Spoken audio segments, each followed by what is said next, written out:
Hello friends, मैं CA मोहित पुनेठा आप सबका स्वागत करता हूं आपके अपने चैनल टेक्स गपशप में। आज के इस वीडियो में हम बात करेंगे कि 1 अक्टूबर 2024 से मेनली कौन-कौन से जगहों में चेंजेस आएंगे इनकम टैक्स के अंदर, जीएसटी के अंदर, टीडीएस में देखेंगे और कहां-कहां पे चेंजेस आएंगे जो कि हमारे लिए बहुत ज्यादा जरूरी है ध्यान में रखने। वो आज की इस वीडियो में हम कवर करने जा रहे हैं, ठीक है ना। तो वन बाय वन इसको शुरू करते हैं।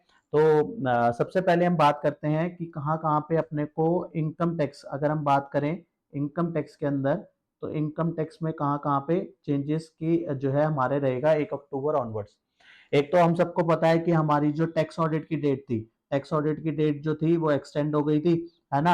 जो हमारी 30 सितंबर की डेट थी वो बढ़ के क्या हो गई, 7 अक्टूबर 2024 जो है इसकी डेट हो गई। लेकिन ये तो हम सबको पता है, बात यह है कि कई जगह ये कंफ्यूजन है क्या ये जो डेट है ये जो है जो ट्रस्ट वाले केस होते हैं, जो ट्रस्ट की जो है फाइलिंग होती है 10B 10BB, क्या उनकी भी डेट बड़ी होगी? तो इन माई व्यू बिल्कुल इसकी भी डेट जो है, क्योंकि वहां पे सर्कुलर जो इशू करा गया है, सर्कुलर में स्पेसिफाई करा गया है, वहां पे एनी वर्ड यूज करा गया है। आप ध्यान से देखेंगे सर्कुलर को तो वहां पे इनकी भी डेट जो है यहाँ पे जो है एक्सटेंडेड मिलेगी, ठीक है ना। अब हम आते हैं अपने टॉपिक पे। हमें जो बात करनी है सबसे पहले इनकम टैक्स के रिगार्डिंग में ही बात करनी है। तो इनकम टैक्स में अगर हम बात करें तो हमारे को 1 अक्टूबर 2024 ऑनवर्ड एक तो ध्यान में रखना है कि सेक्शन 115 क्यू ए की जो एप्लीकेबिलिटी होती थी, ये जो बात करता था buy back of shares, buy back of shares की जो बात करता था यहाँ उस पे जो जहां पे डिविडेंड डिस्ट्रीब्यूशन टैक्स,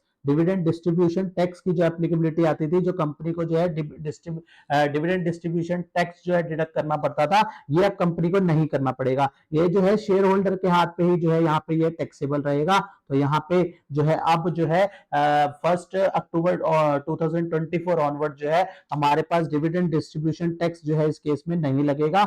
यहाँ पे एक तो ये चेंज का ध्यान में रखना है, ठीक है ना। ये जो है टैक्सेबल रहेगा शेयर होल्डर के हाथ में, ये बात भी ध्यान रखना, शेयर होल्डर के हाथ पे ही टैक्सेबल होना है, ठीक है ना। मेन बात तो एक तो इसकी बात करनी है। एक मेजर चेंजेस आ रहे हैं टीडीएस के अंदर, टीडीएस के अंदर बहुत ड्रास्टिक चेंज है। टीडीएस के एक तो काफी ज्यादा सेक्शंस में जो है वहां पे जो है रेट चेंज हुए हैं, ठीक है ना। वो उसके लिए हमने एक शॉर्ट्स बना के डाल दिया है चैनल पे, अगर आपने नहीं देखा तो वो देखना कि कौन कौन से सेक्शन है जहां पे जो है रेट जो है 5% से घटकर जो है 2% हो गए हैं, कहां पे जो है 1% से घटकर 0.1% रेट हो गया है, ठीक है। वो उसके लिए आप वो शॉर्ट रेफर कर देना, एक मिनट के अंदर ही आपको सारी जो है पता लग जाएगी कौन से केस में कौन सा जो है रेट जो है रिड्यूस हो गया है, ठीक है ना। तो इसलिए मैं यहाँ पे एक्सप्लेन नहीं कर रहा क्योंकि जो है टाइम या दोबारा से कंज्यूम ना हो। अगर आपने वो शॉर्ट नहीं देखा है तो प्लीज वो शॉर्ट जो है देख लेना, वो चैनल पे अपलोड कर दिया गया है, ठीक है ना। ये तो बात रही टीडीएस के रेट की, ये तो लेकिन एक बात और ध्यान में रखनी है टीडीएस की, और कौन सी बात करिए। एक तो ये ध्यान में रखना वन सेक्शन 192 के अंदर जहां पे हम सैलरी के केस में टीडीएस काटते हैं, वहां पे जो है वहां पे अब क्या होगा, वहां पे अगर किसी पर्सन का अदर अदर सेक्शंस में जो टीडीएस कटा है, अदर सेक्शन में टीडीएस कटा है, तो वो भी इंप्लॉयर को कंसिडर करना है, ठीक है ना। तो हमें एज अ एम्प्लॉय क्या ध्यान में रखना है कि अगर हमारे पास और सेक्शंस में भी टीडीएस कटा है तो हम अपने एम्प्लॉयर को जो है वहां पे इंटीमेट कर देंगे कि हमारा इस सेक्शन में भी टीडीएस कटता है। तो वहां पे एम्प्लॉयर को क्या करना है, उन टीडीएस को भी कंसिडर करना है, उन टीडीएस को भी वहां पे उनको कंसिडर करना है अपना टैक्स लाइबिलिटी बनाते हुए, ठीक है ना। एक तो ये चेंज है कि एम्प्लॉयर को जो है वहां पे टीडीएस जो है कैलकुलेट करके चलना है, ये टीडीएस के अंदर है। एक टीडीएस के अंदर और नया चेंज है, होता क्या था सेक्शन 194 सी की अगर हम बात करें तो वहां पे होता क्या था, 194 सी के अंदर 1% 2% का टैक्स रेट होता था, ठीक है। तो होता क्या था, कई केसेस जो आते थे, मान लो 194 जे के केस होते थे, ठीक है, प्रोफेशनल के केस होते थे, प्रोफेशनल के केस में जो है वहां पे टीडीएस जो है 10% कटना होता था, और देखा गया कि काफी केसेस में जो है अंडर सेक्शन 194 सी काट दिया, ठीक है ना। तो वहां पे जो है इस तरीके के इश्यूज के लिए यहाँ पे जो है एक जो है क्लैरिफिकेशन दी गई, तो ये बिल्कुल भी अलाउड नहीं होगा। यहाँ पे कहा गया कि अगर वन केस जो है 194 जे का है तो वहां पे एप्लीकेबल जो रेट है उसी पे ही काटा जाए। मींस कहने का मतलब ये है कि ऐसा नहीं होगा कि हम किसी सेक्शन को जो है कॉन्ट्रैक्ट के हिसाब से जो है वहां पे मॉडिफाई कर दें और कहें कि नहीं जी 194 सी के अंदर जो है हमने जो है टीडीएस काट लिया, इसका कॉन्ट्रैक्ट है, ठीक है ना। मान लो रेंट का केस है, रेंट का केस है 194 आई में टीडीएस काटना है, ठीक है, वहां पे रेट भी 10% है, ठीक है ना। मान लो वहां पे भी रेट 10% है, 2% भी है, 10% भी रेट है, ठीक है ना। आप 10% वाले में केस में हम फॉल कर रहे हैं, ठीक है, हम जबरदस्ती उसको कहाँ मूव कर रहे हैं 194 सी में कि भैया इसका तो देख लीजिए हमारे पास रिटर्न एग्रीमेंट है, रिटर्न कॉन्ट्रैक्ट है, वो तो रेंट का केस है तो एग्रीमेंट होगा ही, ठीक है ना। तो हम वहां पे ऐसा मूव नहीं कर सकते, तो वहां पे उन्होंने कहा कि भैया जोन सा केस है उसी के हिसाब से ही जो एप्लीकेबल टैक्स रेट है उसी पे ही काटा जाए, तो इस बात का भी अपने को ध्यान में रखना है।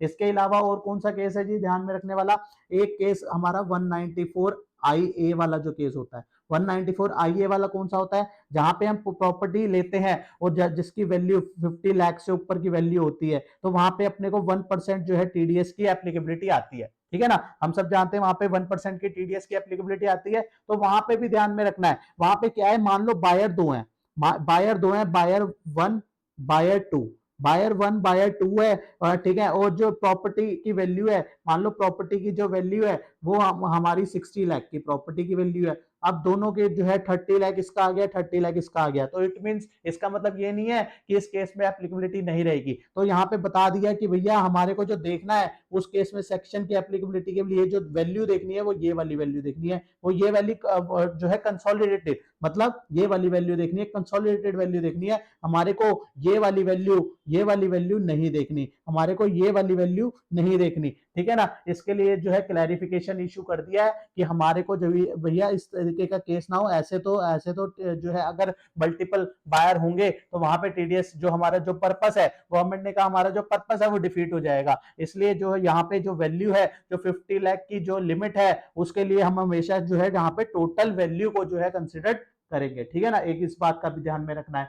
और एक और बात, बहुत सारी चीजें हैं जो हमारे को 1 अक्टूबर 2024 2024 ऑनवर्ड जो है ध्यान में रखनी है। मैं ये वाला भी बता देता हूँ, 194 क्यू वाला जो केस था, 194 क्यू वाला जो हमारा केस है जहां पे अपने को टीडीएस जो है काटना होता है, वहां पे जो हमारा सिमिलर रहता है ना 206C1H वाले से, तो हमारे को जो इसकी एप्लीकेबिलिटी आती है, यहाँ पे क्या था, यहाँ पे एक इशू था जो हमारे पास सेक्शन 197 में जो है एक लोअर डिडक्शन का सर्टिफिकेट होता है, लोअर डिडक्शन का सर्टिफिकेट होता है, आप सबको पता होगा, या फिर लोअर डिडक्शन कहें या फिर नो डिडक्शन वाला जो केस होता है। तो यहाँ पे ये इशू था कि ये अलाउड होगा कि नहीं होगा, या तो यहाँ पे जो है क्लैरिफाई कर दिया गया कि यहाँ पे ये जो है नो डिडक्शन वाला केस जो है यहाँ पे इसको भी अलाउ किया जाएगा। अगर जो है पर्सन जो है असेसिंग ऑफिसर से जो है नो डिडक्शन का सर्टिफिकेट ले आता है तो उस केस में सेक्शन 194 क्यू में जो है टीडीएस नहीं काटा जाएगा, ठीक है ना। ये सारा मैंने बता दिया। एक तो सबसे पहले हमने इनकम टैक्स में एक बात करी सेक्शन 194, मैं एक बार स्टार्टिंग से एक बार रिकॉल कर देता हूँ, टैक्स ऑडिट वाला थोड़ा सा क्लैरिफाई करना जरूरी था,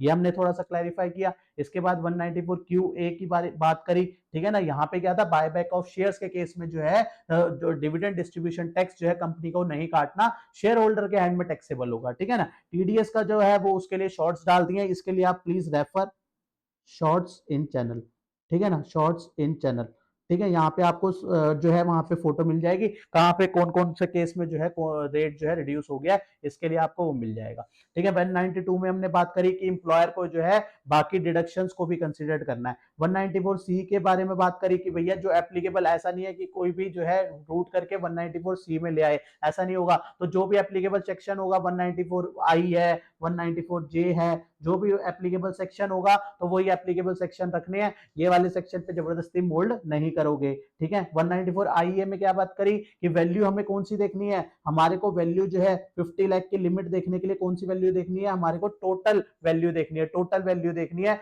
हमें बाइफरगेटेड वैल्यू नहीं देखनी है, ठीक है ना, बाइफरगेटेड वैल्यू नहीं देखनी। 194Q के लिए भी हम नो डिडक्शन का अगर सर्टिफिकेट है तो उसको कंसिडर करेंगे।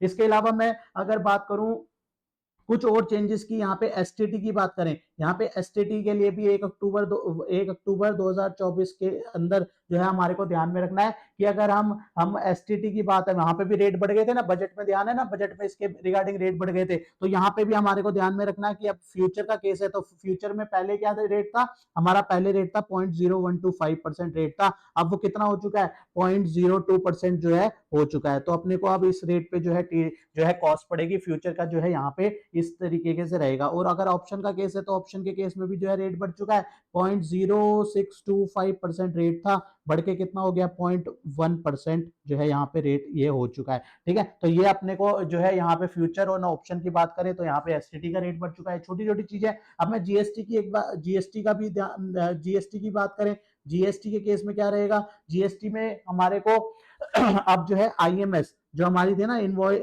ये वाला अपना इनवॉइस मैनेजमेंट सिस्टम वाला जो फैसिलिटी थी, तो आईएमएस वाली जो है ये भी अब जो है अपने को देखने को मिलेगी अक्टूबर ऑनवर्ड्स। तो आईएमएस में जो इनवॉइसेज होंगे उसमें जो है हम एक्सेप्ट करेंगे, या फिर हम उसको कोई जो है नो रिस्पॉन्स करेंगे, कुछ नहीं आपने किया, वो क्या होगा, वो जो है वहां पे जो है 2B के अंदर शिफ्ट हो जाएगा। हम 2B के थ्रू क्या है वो अपना 3B के अंदर जो क्रेडिट लेते हैं वो हम उस तरीके से लेते रहेंगे। ठीक है ना। बात क्या थी यहाँ पे, जो हमारा बेसिकली क्या था, मेन जो स्टार्टिंग में कॉन्सेप्ट था, जब 1 जुलाई 2017 को हमारा जीएसटी आया था, तब वहां पे हमारी जीएसटी की रिटर्न बनाई गई थी, जीएसटीआर 1, जीएसटीआर 2, जीएसटीआर 3। ठीक है ना। लेकिन ये 3 2 वाली बात तो रही नहीं, 2 वाली बात तो रही नहीं स्टार्टिंग से। तो वहां पे क्या, उस केस में क्या था, यहाँ पे उसमें यही बताया गया था कि एक्सेप्ट का ऑप्शन होगा, मॉडिफाई का ऑप्शन होगा, डिलीट का ऑप्शन होगा। ठीक है ना, इस तरीके के ऑप्शन दिए जाएंगे। तो यहाँ पे इस तरीके की फैसिलिटी अब जो है दोबारा जो है आईएमएस के अंदर देंगे, और ये आईएमएस में जो है अपने को जो फैसिलिटी देंगे, एक्सेप्ट करना है, मॉडिफाई करना है, डिलीट करना है, उसके हिसाब से जो है अपना जो है 2B के अंदर जो है डाटा आ जाएगा। 2B के अंदर डाटा आ जाएगा, हम अपना 3B के अंदर क्लेम कर लेंगे। ताकि बेसिकली क्या है, हमारा ये जो मिसमैच रहता है ना 2B वर्सेस 3B, ये भी हमारा मिसमैच जो है यहाँ पे जो है खत्म हो जाएगा। काफी ज्यादा जो है इसमें बेनिफिट देखने को मिलेगा। तो यहाँ पे ये सारे जो मेन चेंजेस जो थे, जो कि हमारे को 1 अक्टूबर 2024 से ध्यान में रखने हैं, वो आज की इस वीडियो में हमने कवर किया है। ठीक है ना। तो ये जितने भी चेंजेस हैं, ये सारे आप जो है अपने अब जो है इसमें, अगर आपके क्लाइंट है तो उस केस में एप्लीकेबिलिटी आ रही है, तो वहां पे जो है यूज टू वहां पे जो है अपडेट कर दीजिए, ताकि कोई भी यहाँ पे एक गलती ना हो। तो हमने एक क्लब करके जो है एक शॉर्ट वीडियो बना दी, ताकि जो है अगर इस तरीके के चेंजेस हमारे केस में एप्लीकेबल हो रहे हैं तो हम उसको जो है अपने केस में ले सके। ठीक है ना। तो इसी के साथ आज की इस वीडियो को क्लोज करते हैं, मिलते हैं नेक्स्ट वीडियो में नेक्स्ट टॉपिक के साथ। टिल देन बाय बाय, जय हिंद, जय भारत।